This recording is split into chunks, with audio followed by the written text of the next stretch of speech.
చెప్పి నేను నిజామాబాద్ వేదిక నుంచి మిమ్మల్ని అడుగుతున్న మిత్రులారా, ఇవాళ మా మాదిగ ఉపకులాల సోదరులు మా డాక్టర్ లక్ష్మీకాంతరావు గారి నుంచి ఇక్కడ ఉన్నారు. చాలామంది మా దళిత సోదరులు వేదిక మీద ఉన్నారు, ఎమ్మెల్యేలుగా ఎమ్మెల్సీలుగా రకరకాల హోదాలలో. ఇవాళ నేను అడుగుతున్న 30 ఏళ్ళ నుంచి మీరు కొట్లాడని రోజు లేదు, మీరు త్యాగం చేయని రోజు లేదు. మీరు ఇన్ని కొట్లాడి గల్లీ నుంచి ఢిల్లీ వరకు కొట్లాడారు. మోడీని మీ కృష్ణమాదిగ కౌగిలించుకున్నాడు, మోడీ కృష్ణమాదిగ ముద్దు పెట్టిండు, కానీ మీ లెక్క చెప్పినాడే వర్గీకరణ చేసిండా?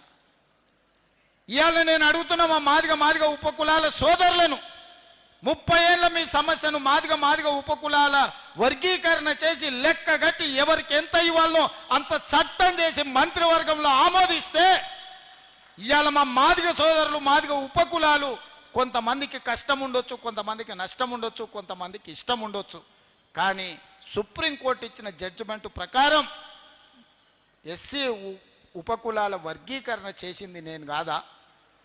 ఇవాళ నేను అడుగుతున్న మా ఎస్సీ సోదరులను, ఎస్సీ వర్గీకరణ చేసింది రేవంత్ రెడ్డి అయితే నరేందర్కు ఓటేయండి, నరేందర్ను గెలిపించండి.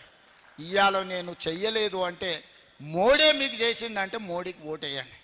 12 ఏళ్ళు ప్రధానమంత్రిగా ఉన్న నరేంద్ర మోడీ కృష్ణమాదిగను కౌగిలించుకున్నాడు, కానీ మీ వర్గీకరణ సమస్యకు పరిష్కారం చూపించిండా అని నేను అడుగుతున్నా.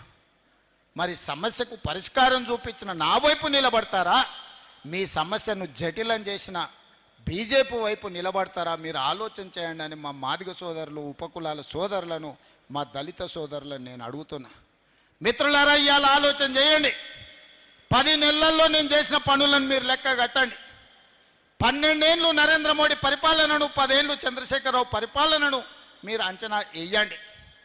ఇవాళ ఈ సమస్యలన్నిటిని దృష్టిలో పెట్టుకొని ఇవాళ నాకు అండగా నిలబడడానికి, నాకు తోడుగా ఉండడానికి శాసన మండలిలో మీ పట్టభద్రుల సమస్యల్ని ప్రస్తావించడమే కాదు, ప్రభుత్వం దృష్టికి తీసుకొచ్చి బాజాబ్తా ముఖ్యమంత్రి దగ్గరికి నరేందర్ రెడ్డి కాగితం పట్టుకొని మిమ్మల్ని చేయి పట్టుకొని వచ్చి మీ సమస్యలు పరిష్కరిస్తాడు.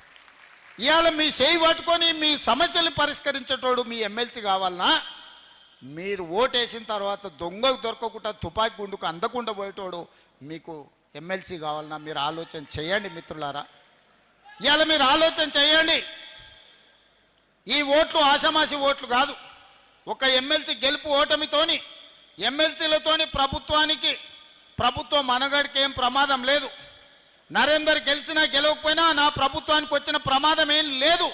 కానీ నరేందర్ రెడ్డి ఓడిపోతే మీ సమస్యలు పరిష్కరించేవాడు, మీ తరఫున మాట్లాడేవాడు, మీ తరఫున ఈ ప్రభుత్వంతో చర్చించేవాడు లేకుండా పోతాడు. అది మీకే నష్టం జరుగుతుంది తప్ప మీకు లాభం చేకూర్చదని చెప్పి నేను ఈ సందర్భంగా తెలియజేస్తున్నా. మీ సమస్యలకు శాశ్వత పరిష్కారం చూపించాల్సింది తెలంగాణ రాష్ట్ర ప్రభుత్వం.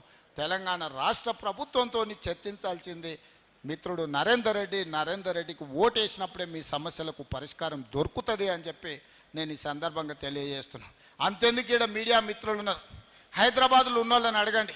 ఆనాడు రాజశేఖర రెడ్డి గారు ఉన్నప్పుడు జర్నలిస్ట్